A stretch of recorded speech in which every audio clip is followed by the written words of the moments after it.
When an overexcited crowd suddenly rushed towards Sandra, she froze and broke down under the pressure and flashing cameras.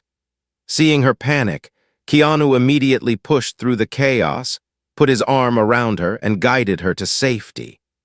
In that tense moment, his quick action and quiet support turned a frightening scene into a powerful reminder of their bond.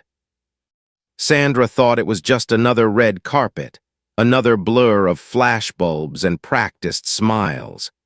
She didn't know that in a few minutes, the crowd would crack open something inside her that she'd been holding together for years. The sun was still high over the boulevard, turning every camera lens into a tiny white star. A sea of people pressed against the metal barricades, phones lifted, chanting her name in a messy rhythm. Sandra adjusted the off-shoulder sleeve of her deep red dress and exhaled slowly, the way her therapist had taught her. Inhale for 4, hold for 4, exhale for 6. Calm, controlled, professional. That was the version of herself the world wanted, and today she was determined to deliver it. Beside her, Keanu walked with his usual unhurried stride, black blazer open, hair a little too long for the studio's taste and exactly right for his. He glanced over at her, reading her face the way only someone who had known her for decades could. "You're doing the tight shoulders thing again," he murmured, low enough that only she could hear. "That's the move you do right before you pretend you're fine." The corner of her mouth twitched. "I am fine," she replied, though even she could hear how thin it sounded. "It's just loud." He smiled, not pushing, not lecturing, just letting his arm brush lightly against hers as they stepped onto the scarlet runway that cut through the crowd like a river.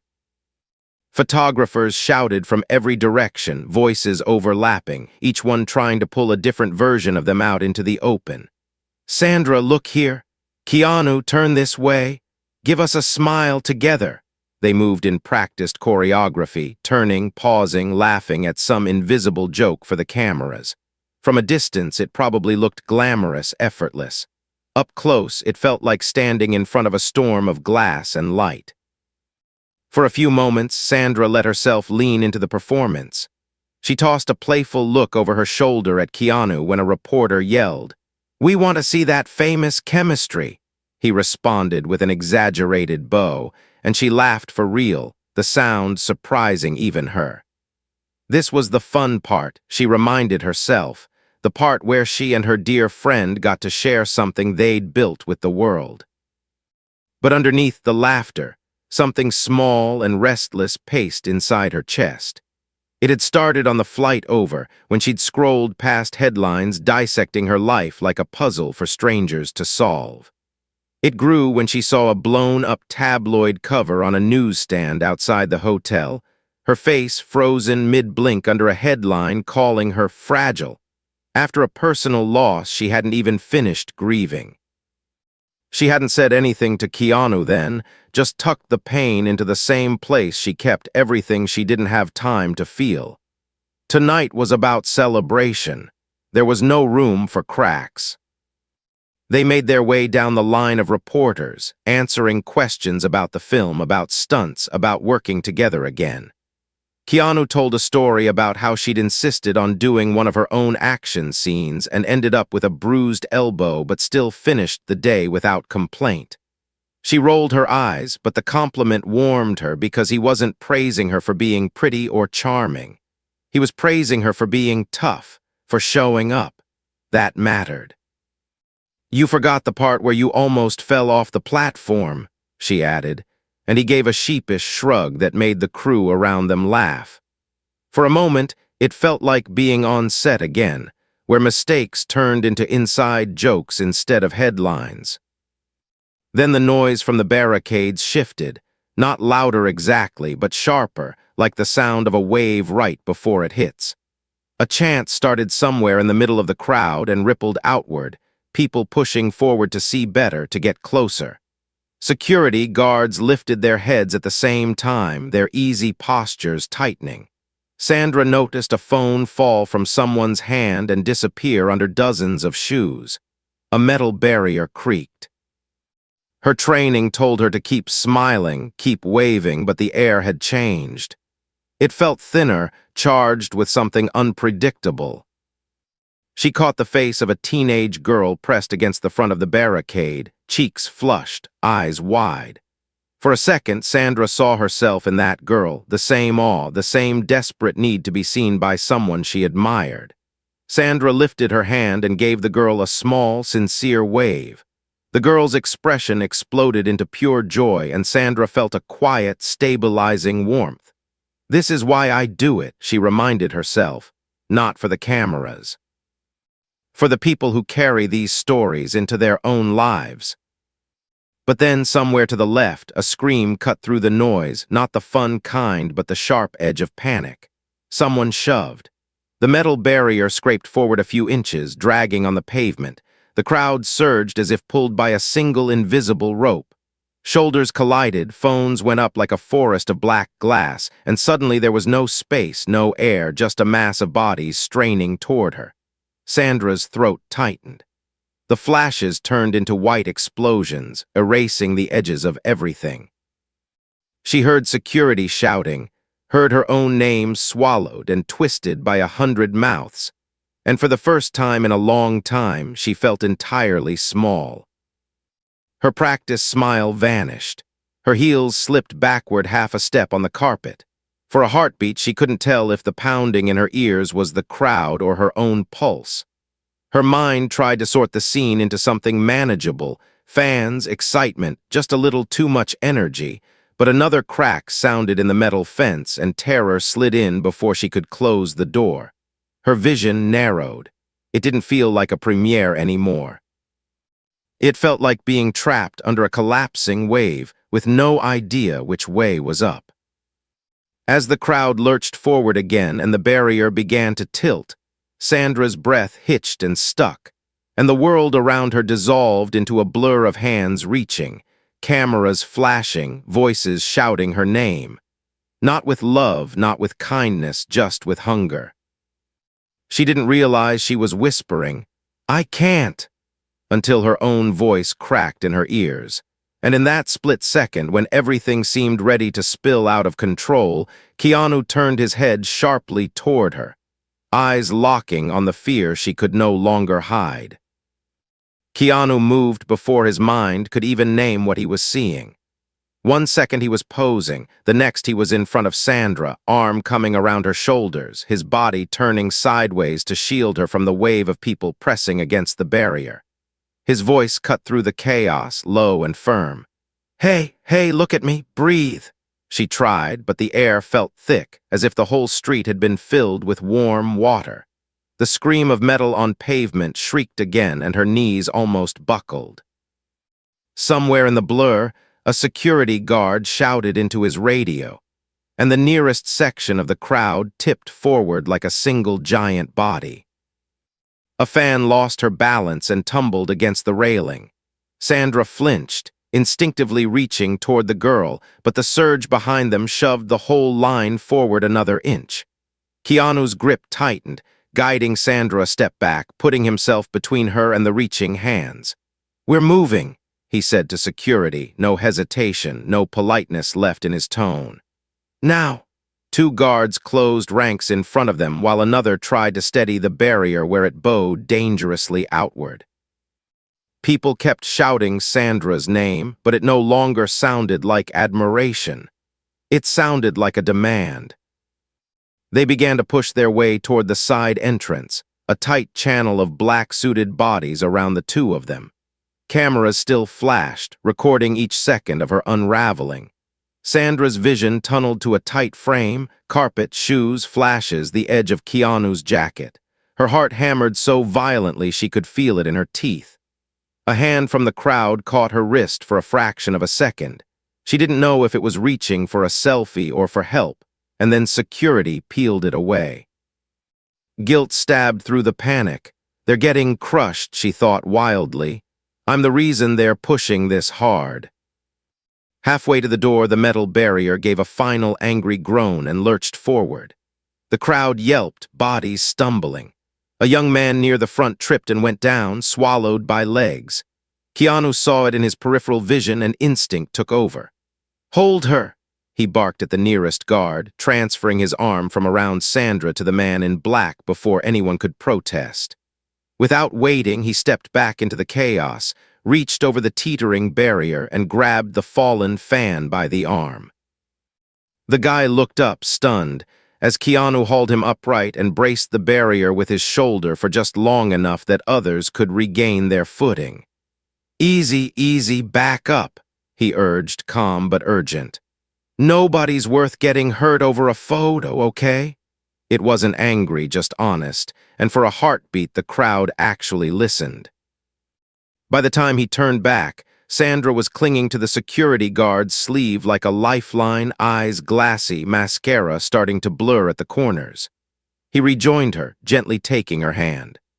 "Almost there," he said, guiding her through the doorway as staff yanked it shut behind them, muting the roar as if someone had slammed a lid on a boiling pot. Inside, the hallway was washed in harsh, fluorescent light and smelled faintly of dust and popcorn. The sudden quiet made the pounding of her heart sound even louder in her ears. She leaned back against the cool concrete wall, trying to pull air all the way into her lungs. Her chest refused. The dress now felt like a tight band pinned around her ribs. "I'm okay," she forced out, though the words trembled. I just need a minute." Her hands were shaking so hard she had to curl them into fists to hide it. Keanu slipped off his blazer and draped it over her shoulders, creating a small cocoon between her and the sterile hallway. "You don't have to be okay yet," he said quietly. "You just have to breathe." He demonstrated slowly, in through the nose, out through the mouth, exaggerating it just enough to be almost funny. She tried to copy him. On the third attempt, a sob snuck out on the exhale, raw and humiliating. She pressed the back of her hand to her mouth. "I'm so pathetic," she whispered. Before he could answer, their publicist hurried up, tablet in hand, expression tight but carefully neutral. "They've already got clips," she said, barely glancing at Sandra before turning the screen toward Keanu. "It's everywhere." On the display, a paused video showed Sandra's face twisted in fear, mid-flinch, surrounded by red carpet chaos. Across the top, bold text burned like a verdict. "Sandra Bullock breaks down as crowd rushes her." Sandra's stomach dropped, a cold weight sinking through the remaining air in her lungs. And as the publicist's finger hovered over the play button, she realized this moment wasn't over. Not by a long shot. The video began to play before she could decide whether she wanted to see it. The hallway filled with the tinny sound of her own ragged breathing, captured by someone's phone from an unforgiving angle. The clip looped her fear in seconds, the barrier tipping, her face paling, Keanu stepping in front of her. Over it, captions popped up like accusations. "Is she okay? Too fragile for fame? Red carpet meltdown." The comments scrolled faster than her eyes could track, each one a tiny judgment thrown from the safety of another screen. Sandra turned away, her vision blurring, not from the harsh light now, but from the sting in her eyes. "Of course," she said, her voice flat with tired sarcasm. "It takes me 30 years to build a career and 30 seconds for the internet to decide I'm a headline about losing it." Keanu locked the tablet screen with a firm thumb and handed it back to the publicist. "Enough," he said, tone sharp enough that she actually flinched. Then he softened slightly. "Give us a few minutes, please." The publicist hesitated, calculating optics, schedules, executives, but one look at Sandra's trembling shoulders seemed to convince her. "5 minutes," she muttered, stepping away down the corridor with the tablet clutched like a shield. The moment the echo of her heels faded, Sandra slid down the wall until she was sitting on the floor, the red fabric of her dress pooling around her like spilled wine. She buried her face in her hands. "They're right," she choked out. "I'm supposed to be this strong, together person, and I froze because some metal fence moved. People came out to see us, and I gave them a panic attack." Shame flooded her in hot waves. This wasn't who she wanted to be. Not the girl on the magazine cover labeled too fragile. not the woman people whispered about with pity. Keanu lowered himself onto the floor beside her without ceremony. Expensive suit pants be damned. He rested his forearms on his knees, giving her space but refusing to leave it. "You didn't freeze because a fence moved," he said quietly. "You froze because 100 people surged at you and forgot you were a person. There's a difference."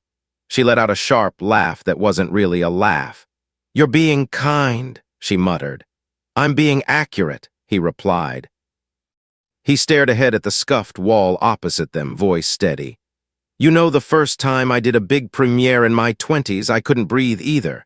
I smiled so hard my face hurt, then I got in the car and shook all the way home. I didn't call it a panic attack because back then we just called it being weak and pushed it down." He paused. "Didn't work. It found other ways out." She lowered her hands slowly, mascara streaks marking the path of tears. "You never told me that," she said, surprised. "You never asked," he answered gently, not accusing, just honest. "We're all so busy being invincible for everybody else, the studio, the fans, each other." His gaze slid over to her. "But that doesn't mean we are." Her throat tightened again, but this time it wasn't just panic. It was something older and heavier, something she'd been pushing away for months. She stared at the floor, at the tiny crack in the concrete by her heel, and for once she didn't try to hold the words back. "It wasn't just the crowd," she whispered. "It was everything. The noise, the pushing, the not being able to move." She swallowed. "When Brian died, it felt like that, like the whole world rushed in at once and there was no space left for air, just messages and headlines and people asking how I was when I didn't even know who I was anymore." Saying his name out loud on a night meant for celebration felt like dropping a stone in the center of a polished glass floor. She winced, waiting for the crack. It didn't come. Instead, Keanu's hand moved, slow and deliberate, until his fingers rested over hers on the fabric of her dress. "I know," he said softly, and she could hear the grain of his own losses in those two words. "You never got to grieve in peace, and now the world still wants more from you even when you're empty." His thumb brushed the back of her hand once, an anchor, not a rescue. "But you breaking down out there? That wasn't you failing them. That was your body finally saying, 'I can't carry all of this alone anymore.'" Before she could answer, the publicist reappeared, urgency back in her step. "They're holding the screening," she said, glancing between them. "The director's already inside, press is waiting, everyone is asking what's going on. The studio wants you both to come back out, smile for a few more photos, then head into the theater like nothing happened. We can spin this as a minor security issue. No panic, no breakdown, clean." The word clean hit Sandra like a slap. She looked up slowly. "So we pretend?" she asked, voice hoarse. "We always pretend," the publicist replied automatically, then seemed to realize how that sounded. "It's just easier." Keanu studied Sandra's face, waiting. "We don't have to do it their way," he said quietly. "I can go stall them, say you're sick, we'll sneak you out the side door, we'll take the hit, I don't care." She wiped at her cheeks, leaving smudges on the perfect red. The safe choice lay in front of her, escape, apology, more pretending. But another thought had started to form in the space his honesty had opened, scary, fragile, and stubborn. She took a shaky breath and met his eyes. "What if we do go back?" she said slowly, surprising even herself with the steadiness in her voice. "But not like they expect us to." They walked down the narrow backstage corridor together, footsteps muffled on the industrial carpet, the distant murmur of the audience seeping through the walls like a low tide. Sandra still felt the echo of the crowd outside vibrating in her chest, but now it pulsed alongside something else, a tentative thread of resolve. Keanu kept pace at her side, not leading, not following, just there. "You're sure?" he asked under his breath. "Once we step out, there's no rewinding this." She exhaled slowly. "I'm tired of rewinding," she said. "All it does is loop the same scene." Their publicist trailed behind, caught between professional alarm and reluctant curiosity, phone buzzing non-stop in her hand. As they neared the door that led to the stage, a studio executive intercepted them, his smile tight and rehearsed. "There you are," he said, relief layered over irritation.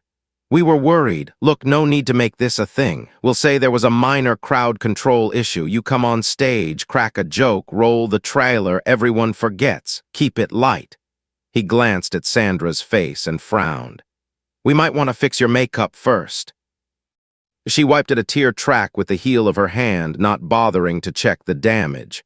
"What if I don't want them to forget?" she asked. The exec blinked, thrown. "I'm sorry." She straightened a little.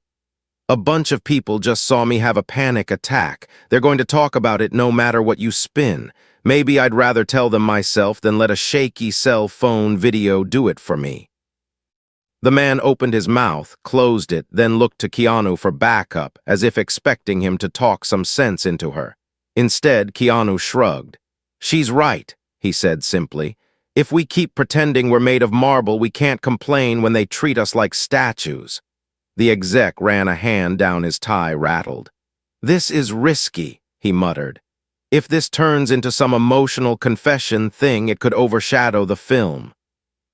Investors, international markets. If a moment of honesty can overshadow 2 years of work, Sandra cut in, maybe what people are starving for isn't more content, maybe it's more truth. For a heartbeat, silence hung between them. Then Keanu's hand brushed her elbow. "We're on," he said gently, nodding toward the stage door as an assistant waved frantically from the other side. The door opened to a rush of warm light and the hum of hundreds of conversations. Inside the theater, the audience was already seated. Press in the front rows, fans scattered through the balcony, crew and cast filling the middle.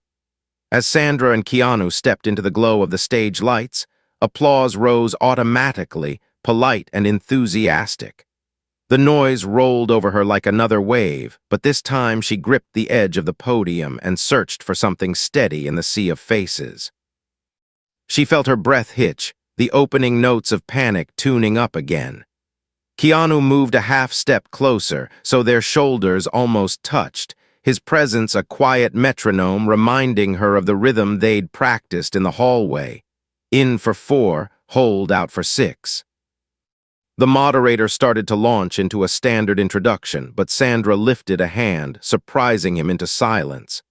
The applause tapered off. The room shifted, curious. "I'm supposed to stand here," she began, voice slightly rough but carrying, "and say how honored I am to be here tonight. And I am. But if I start with that and skip everything that just happened outside, all of you will pretend you didn't see it, and I'll pretend it didn't hurt. And that would be dishonest."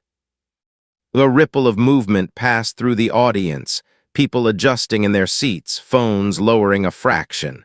She swallowed. "A few minutes ago, the crowd rushed forward and I felt like I was being swallowed.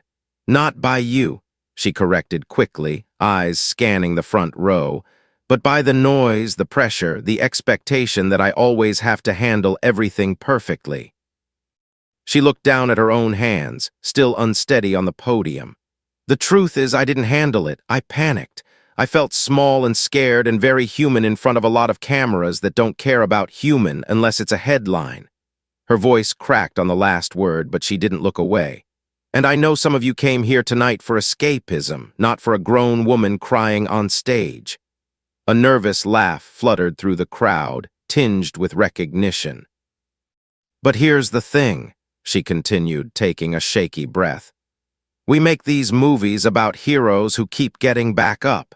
We cheer when they admit they're afraid and do the hard thing anyway. Then out there in the real world, we punish each other for needing help, for having limits. We call it drama. We call it weakness." Keanu stepped up to the second microphone, not to take over, but to stand beside her. "When that barrier started to tip," he said, his tone calm and grounded, "I didn't think, how do we save the premiere? I thought, how do I get my friend out of here without someone getting hurt? That's it. That's the only part that mattered. And I saw fans out there trying to hold each other up, too." He nodded toward the balcony, where a cluster of people shifted, some raising their hands slightly in recognition. Most of us are doing our best not to trample each other while we reach for something we love. Maybe we can just try harder. Sandra turned, scanning the first few rows. Her gaze snagged on a familiar face. The teenage girl from the barricade, now seated safely near the front, cheeks still flushed, eyes shining. The girl met her gaze and mouthed, clearly enough to read, "It's okay. We love you." The words landed like a soft weight in Sandra's chest, heavy with sincerity instead of demand. For the first time all night, her shoulders dropped a fraction, some buried knot loosening. The audience was silent, waiting to see what she would do with this fragile honesty hanging between them. And as the lights warmed her skin, she felt something unexpected. Not collapse, not escape, but the beginning of a choice that might change more than just the rest of the evening.